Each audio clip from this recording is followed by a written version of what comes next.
Youssou Ndour à Bruxelles. Youssou Ndour à Bruxelles le 27 juillet. Youssou Ndour au Palais d'Ou.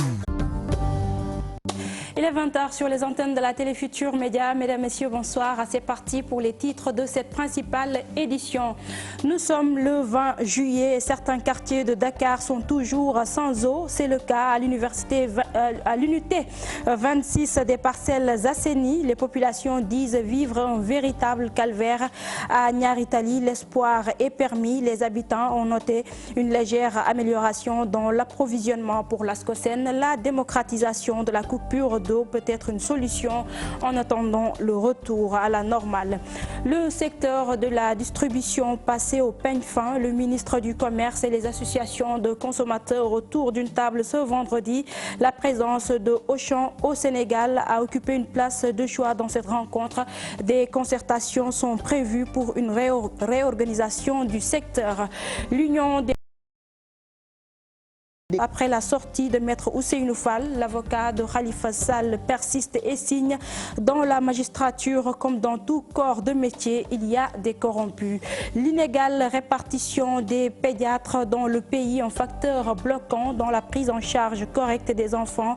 La Société sénégalaise de pédiatrie prône une nouvelle cartographie. Voilà pour les titres, le développement c'est tout de suite.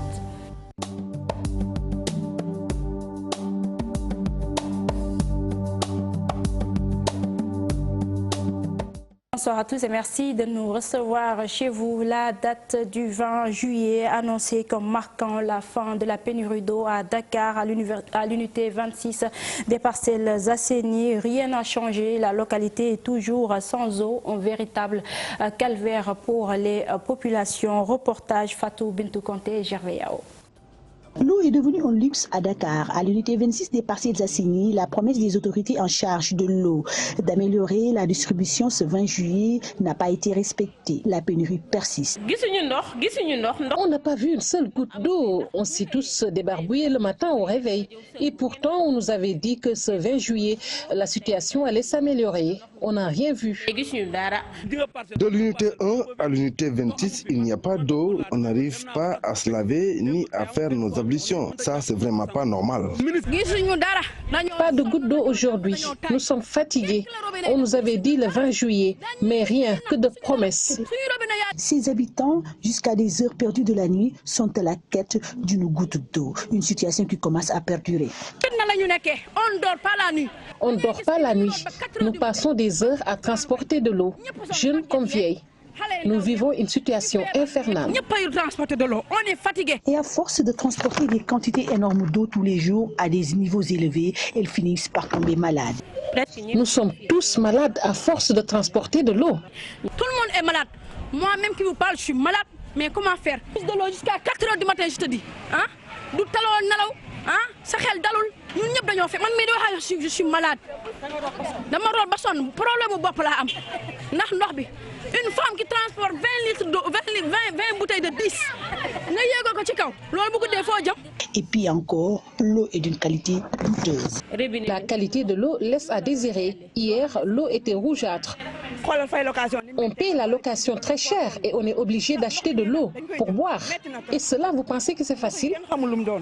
La date fatidique du 20 juillet, tant attendue par les populations pour soulager leur calvaire, a fini par créer une grande déception. Jusque-là, l'eau ne coule pas encore, dit Robini. Fatou Bintou Conté, contrairement aux populations de l'unité 26 des Parcelles Assainies, celle de Niaritali note une légère amélioration dans l'approvisionnement. Elles exigent tout de même des solutions définitives à ce problème. Dissa Prera et Diafaraba pour le reportage. Sa gardienne a été très surprise ce matin. Dans le robinet de sa maison, l'eau coule sans problème. Pour la jeune dame, cela fait des mois qu'il n'y a pas une goutte d'eau à cette heure de la journée. Aujourd'hui, le robinet coule, c'est ce qu'on a remarqué, mais cela fait longtemps qu'on n'avait pas vu une seule goutte d'eau sortir de ce robinet.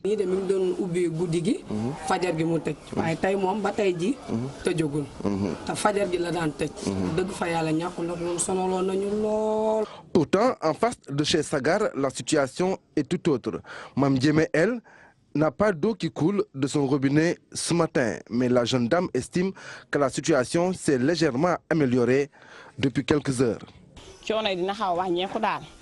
La situation s'est nettement améliorée ces jours-ci, c'est ce qu'on a remarqué. On n'avait aucune goutte d'eau, mais ces derniers jours, la pression a augmenté. Même si dans la journée, les robinets sont fermés, on constate que la situation a connu une nette évolution. Ramatoulaye Gueye et Awa Sankare aussi vivent dans le quartier appelé Guigui à Niaritali. À la date du 20 juillet, ces deux dames n'ont pas encore vu une goutte d'eau sortir des robinets, comme annoncé par certaines autorités en charge de la question. Depuis ce matin, il n'y a pas une goutte d'eau. Regardez le robinet. Ils avaient avancé la date du 10, puis le 20, et jusqu'à présent, rien du tout. On n'a pas vu une goutte d'eau. En plus, ils nous apportent des factures qu'on paye et pas d'eau à consommer.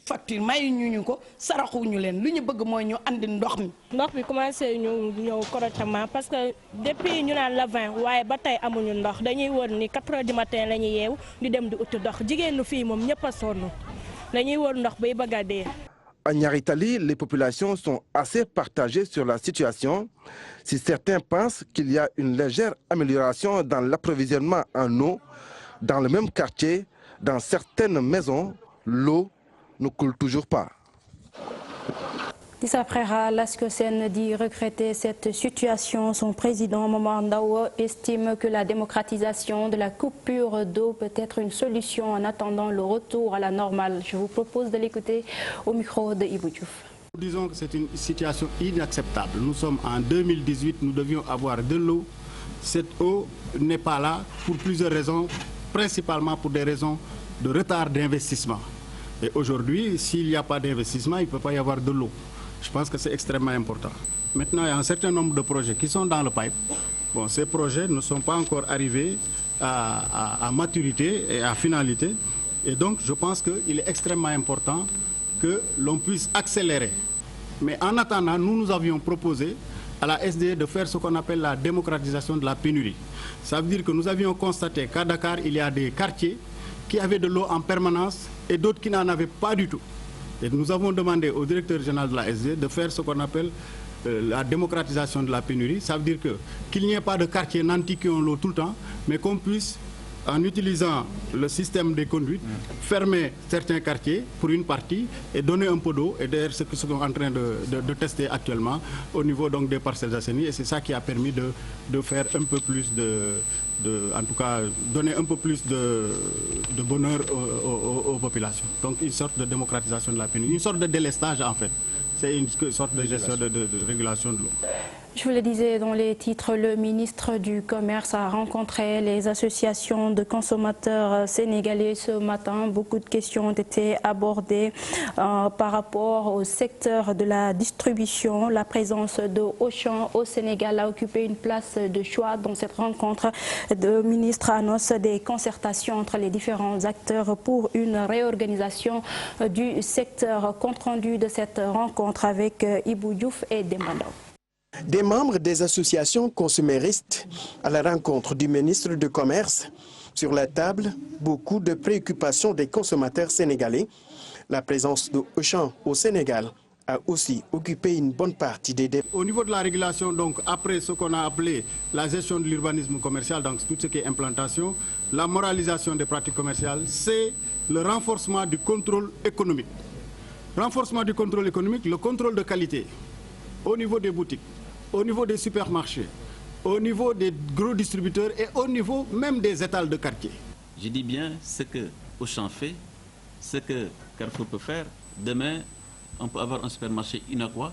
Donc le Sénégalais doit également aspirer en termes d'investissement à atteindre ce que les autres pays ont pu faire. Il n'y a aucun pays au monde qui s'est développé seul avec son investissement prévu tout seul. Ça n'existe pas. Un appel pour une bonne réglementation du secteur de la grande distribution pour ne pas léser un des acteurs. Comment faire pour que la pomme de terre justement de Kayar, ou l'oignon de Podor, ou le mobilier de Tambacounda puissent se retrouver demain dans des supermarchés dans des conditions dignes qui permettent justement à ces producteurs de gagner valablement leur vie. Au-delà de la concertation, que l'on puisse prendre les bonnes mesures, les bonnes décisions qui vont nous permettre d'avoir un urbanisme commercial tout à fait organisé. Toutefois, l'autorité est claire sur la question. Il ne s'agit pas de tirer sur un acteur. Des concertations sont annoncées entre les différents acteurs. Et éviter l'affrontement. Éviter tout propos qui peut ressembler à de la xénophobie. Moi, je suis radicalement opposé à tout ce qui est propos xénophobe. Parce que je dis bien, les Sénégalais de la diaspora, qui envoient chaque année plus de 1000 milliards dans l'économie nationale, ils sont dans des pays étrangers. Comment valoriser les produits sénégalais et permettre aux acteurs de tirer profit de leurs activités? Au-delà de la réglementation, les autorités attendent aussi le génie sénégalais pour mieux faire face à la loi du marché. Ibou Diouf, une occasion saisie par les associations de consommateurs pour donner leur position par rapport à l'implantation d'Auchan au Sénégal. Ces associations ne sont pas contre. Elles demandent une réglementation du secteur de la grande distribution. Nos reporters ont donné la parole à certains membres de ces structures. Je vous propose de les écouter au micro de Ibou Diouf et Dembandao toujours. Nous sommes d'accord avec le projet Auchan. Mais il y a quelque chose au Sénégal qu'il faut signaler. Ce n'est pas seulement le problème entre Auchan et les commerçants. Il faut introduire les mairies.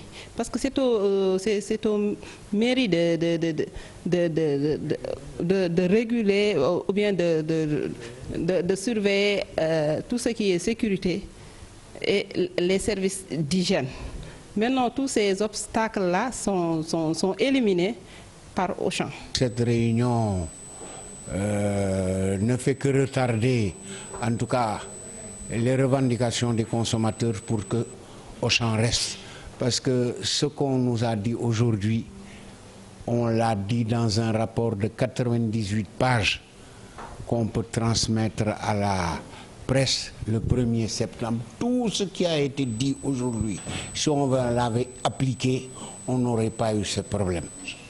Quand aujourd'hui on vient nous dire qu'il y a une concertation qui va être faite avec l'UNACAR dans 3 mois, cela n'empêchera pas aux commerçants de dire Auchan dégage.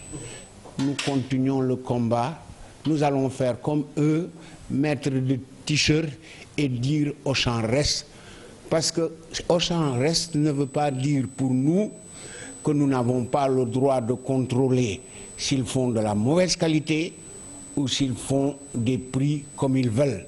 Nous parlons de toute autre chose. 6e jour du procès en appel de Khalifa Sall. La défense continue d'exiger l'annulation de toute la procédure et la libération immédiate du maire de Dakar. L'article 5 du règlement 5 de l'UEMOA revisité lors de cette audience. Compte rendu Maïmouna Ndiaye. 10 avocats, 10 plaidoiries, une seule requête, l'annulation de la procédure. Les conseils de Khalifa Sall et compagnie sont constants. Ils parlent de violation du procès verbal en ce 6e jour du procès en appel. Maître Doudou Ndoye, le premier à avoir pris la parole, a demandé à la Cour de sauver le Sénégal car, selon lui, la vraie justice est le fond du droit.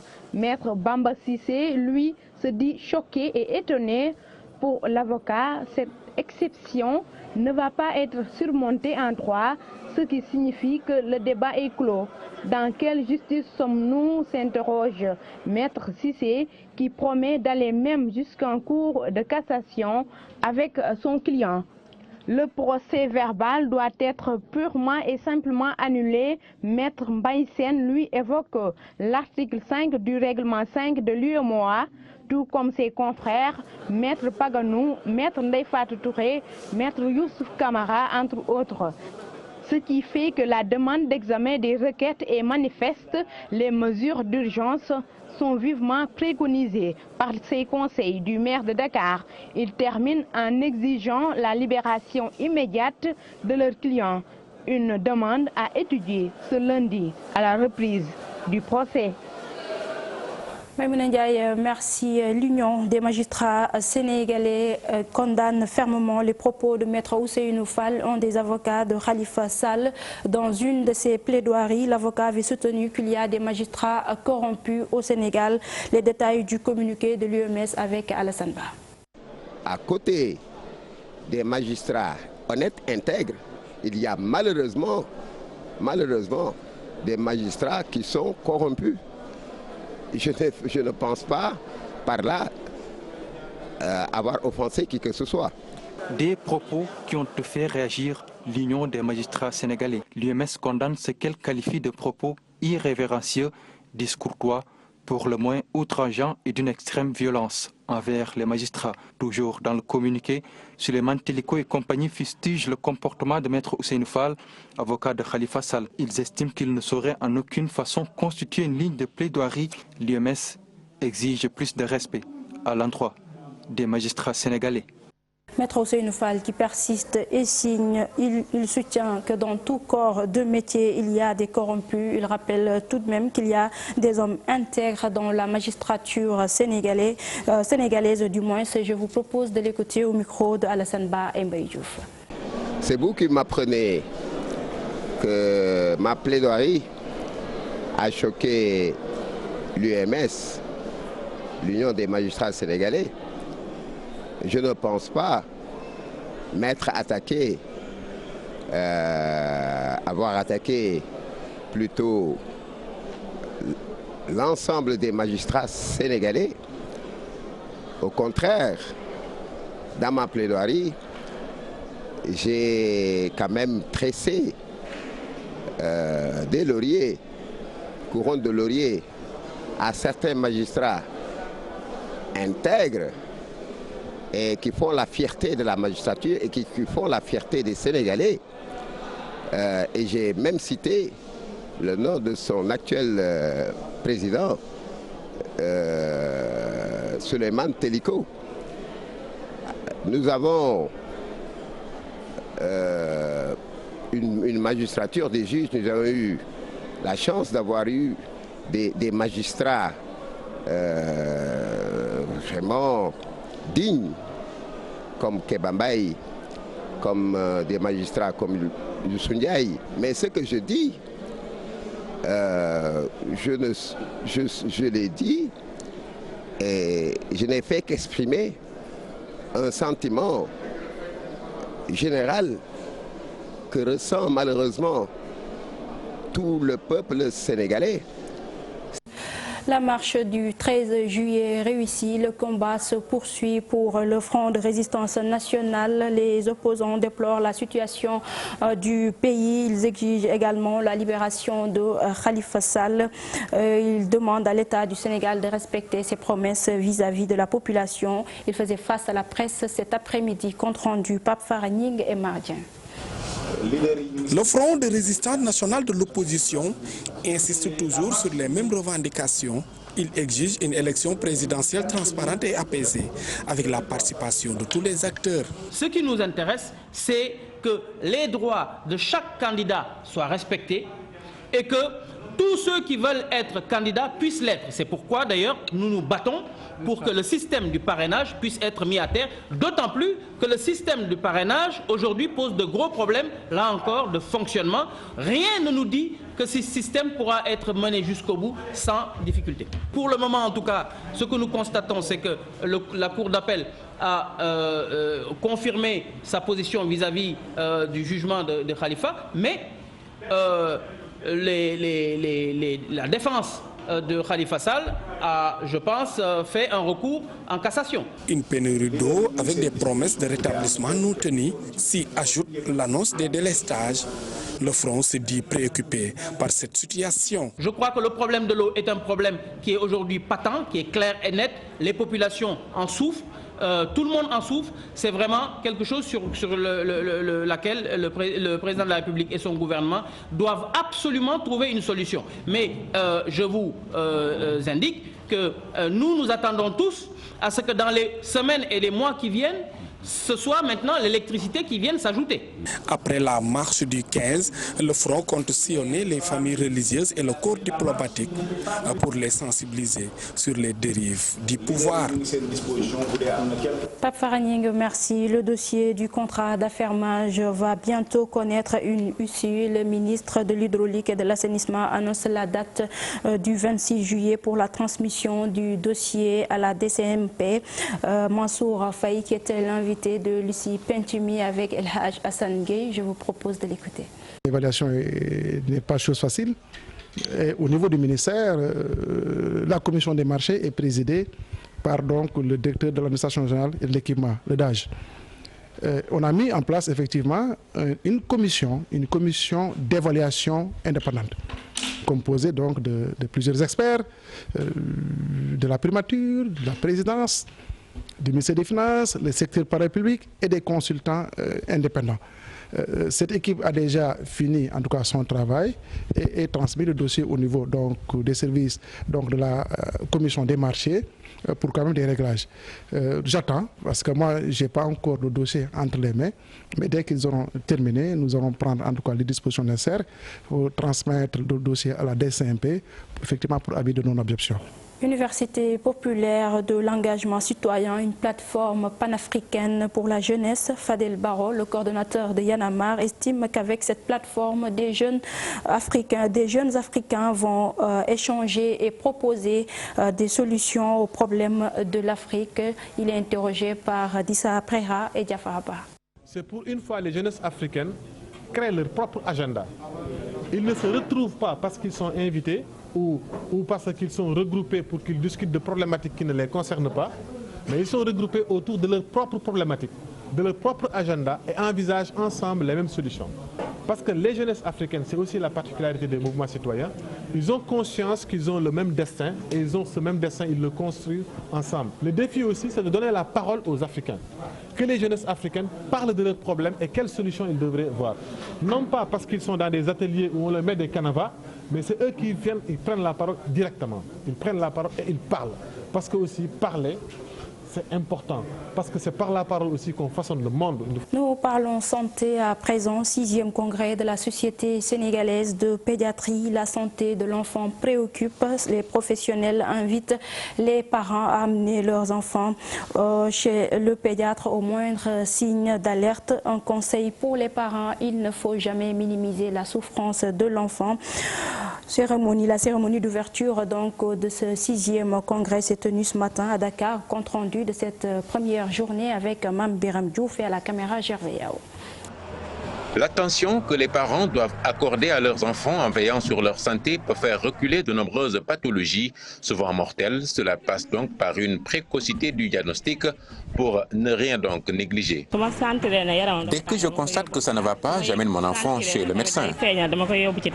L'enfant qui développe des signes d'alerte, par exemple à l'apparition des dents de lait, doit nécessiter une consultation rapide par le médecin traitant pour prévenir toute maladie. Si on n'amène pas l'enfant tôt en consultation, ce retard de prise en charge peut amener l'enfant à présenter des complications par rapport à sa pathologie, ce qui rend la prise en charge médicale beaucoup plus difficile. En général, il va falloir des moyens de réanimation beaucoup plus poussés pour prendre en charge ces enfants qui, des fois, même s'ils ont survécu à leur maladie, peuvent présenter des séquelles. Le recours à certains talismans, on peut citer le FAS, comme ça se dit en Wolof, de la vie de la guérisseuse Fatou Diafouné, ne doit pas être le premier réflexe, même si cela peut s'avérer efficace. Pas plus tard qu'hier, j'avais amené mon petit-fils en consultation chez le pédiatre.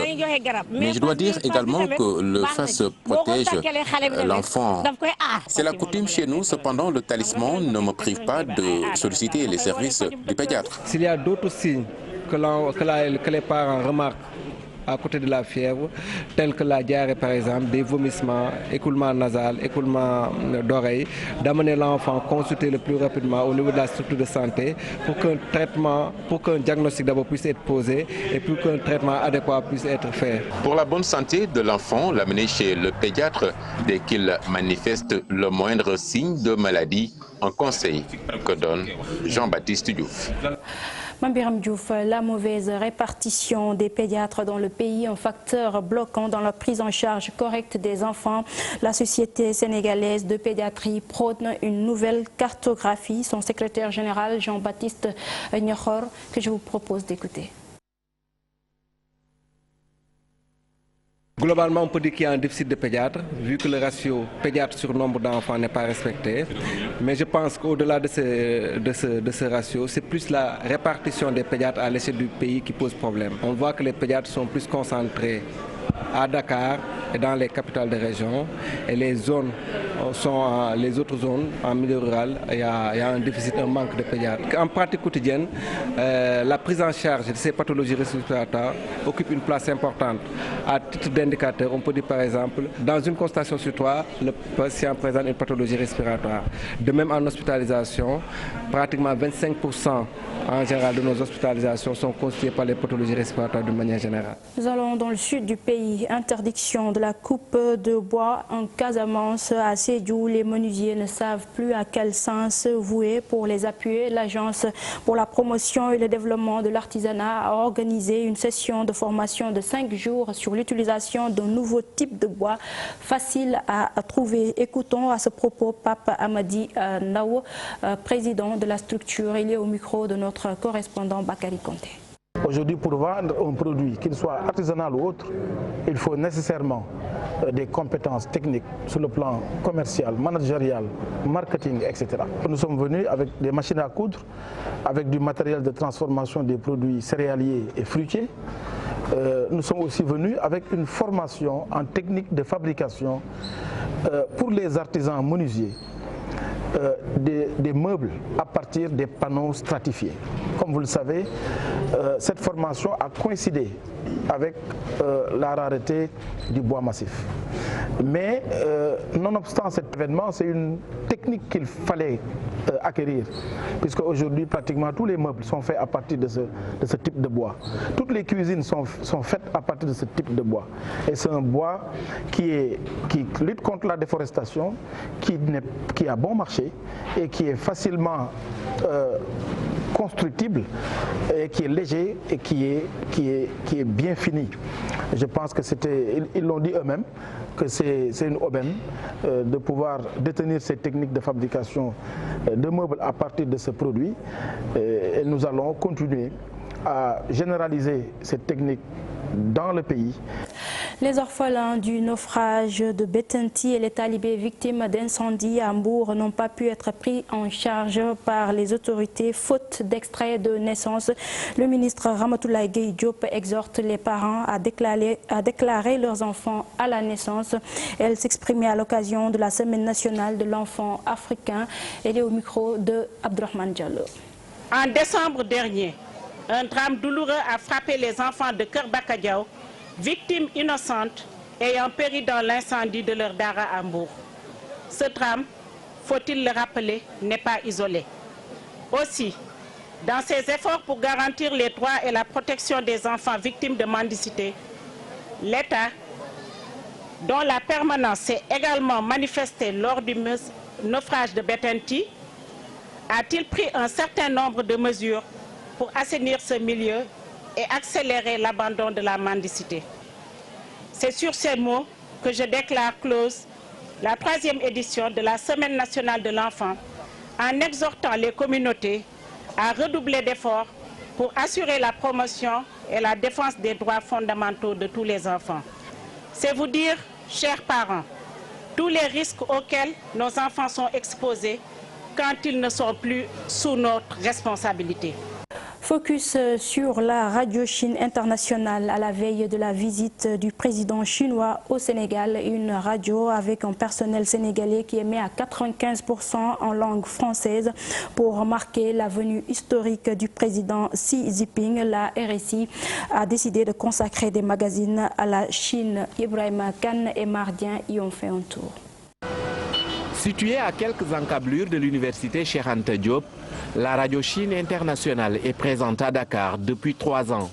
À l'instar des autres stations de la place, la RCI offre un programme assez varié à ses auditeurs. Le programme est riche et varié parce qu'on parle de la santé, l'éducation, les thèmes d'actualité, environnement, on parle de la mode. On fait de la musique, de l'entrepreneuriat, des technologies de l'information et de la communication. Avec 2 sessions d'information au quotidien en français, la RCI vise d'abord le public sénégalais, même si un petit clin d'œil est fait à la Chine. Nous faisons des éditions très soft, des éditions de 15 minutes. L'actualité au Sénégal, ensuite en Afrique, l'international, on ouvre une fenêtre ensuite sur la Chine, une fenêtre de 2 minutes, et terminée avec le sport. Et ces 2 éditions tous les jours, du lundi au vendredi. Ensuite, on a des bulletins de 7 minutes et presque des flashs de 2 à 3 minutes. Et voici les titres du journal. Xi Jinping espère que sa visite au Sénégal... Pour ce week-end, la Radio Chine Internationale a décidé de mettre l'accent sur la Chine.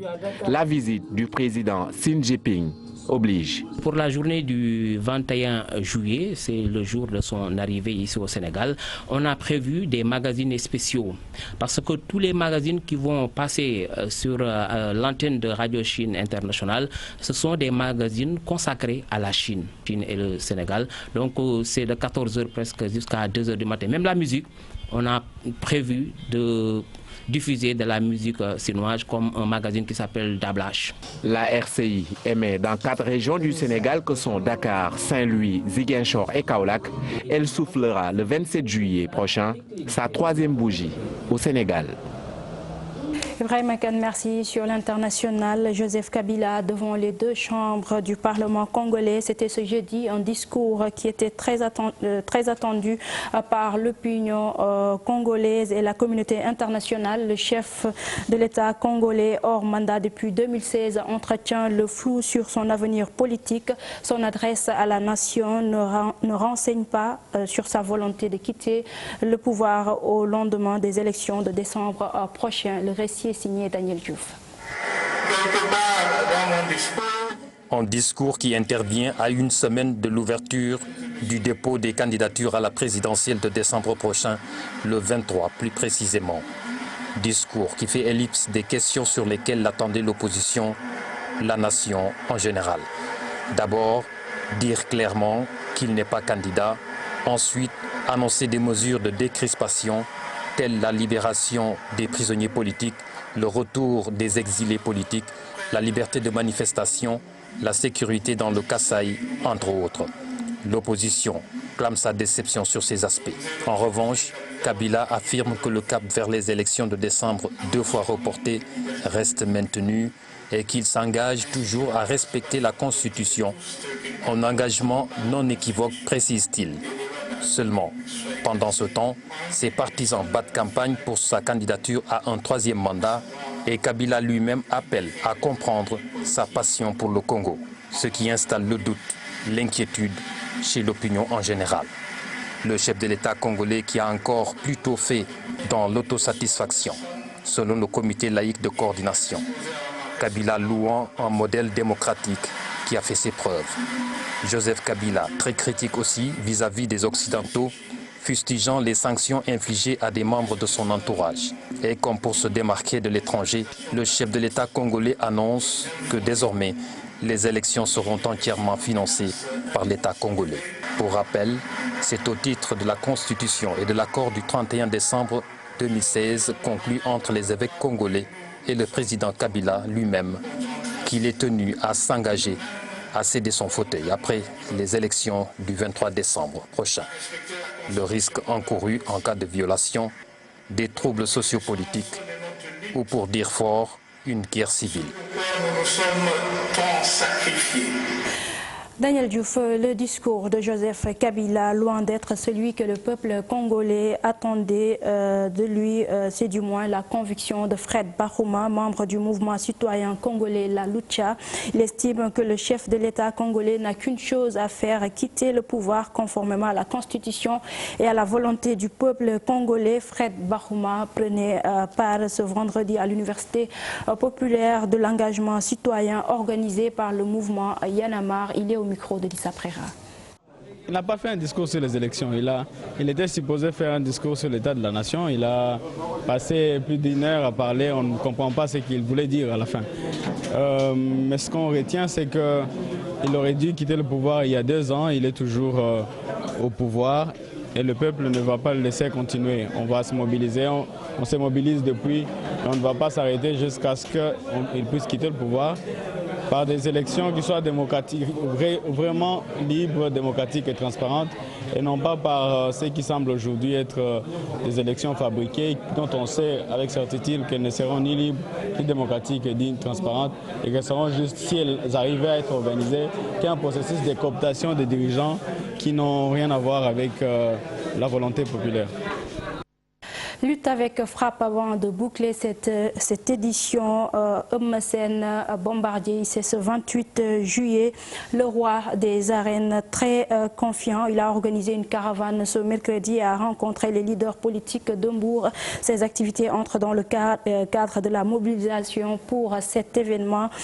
Bombardier, donc, que nos reporters Abdourahmane Diallo et Mamadou Gueye ont rencontré. À moins de 10 jours de son combat, Bombardier avertit Eumeu Sène. Le roi des arènes estime qu'il a terrassé des adversaires plus techniques que le leader de l'écurie Taïchinga. Comme nous avons dit un combat, parce que beaucoup d'adversaires sont dangereux, ils ont pas qualité. Adversaire la kenn du ko xeeb dinañ ko jox cër bi moom mais ñun dafa am lu ñu gëm doomu Mbuur moom li mu gëm rek mooy heure bu wutee dafa war a am waaw di ñaan yàlla rek yàlla kàttanal ñu ñu dem am ndam inchallah. Des Mbourois disent être derrière leur lutteur. Le directeur général de l'ADM, par ailleurs président du mouvement Amdem, a reçu le lutteur chez lui. Cheikh Issa Sall a remis une enveloppe d'1 million de francs CFA pour participer à la préparation du combat. La première disposition, c'est la mobilisation totale. Une mobilisation exceptionnelle, comme si le combat se déroulait ici à Mbour. C'est Mbour qui va déménager pour accompagner le roi des arènes le 28, Inch'Allah, à Dakar. Et la deuxième disposition, c'est qu'on va l'accompagner également dans la préparation de ce combat. Tout le monde sait que les lutteurs sont confrontés à beaucoup de difficultés lorsqu'ils préparent des combats. Et certains même disent qu'ils dépensent plus qu'ils ne gagnent. Bombardier a par la suite organisé une caravane, une manière de communier avec ses fans qui comptent le soutenir le jour de son combat contre Eumeu Sène, le 28 juillet prochain. Abdourahmane Diallo, merci. Et puis cette information que nous venons de recevoir, affaire du drame de Médinatoul Salam, le tribunal de Mbour refuse la liberté provisoire aux présumés meurtriers de Bara Sow et Ababakar Diagne. Selon le juge, il ne présente pas de garanties. Nous y reviendrons donc dans nos prochaines éditions. Voilà, c'est la fin de cette édition. Merci de l'avoir suivi. Prochain rendez-vous d'information à 0h avec le tout en images. D'ici là, passez d'excellents moments en compagnie des programmes de la Télé Futurs Médias. Bonsoir.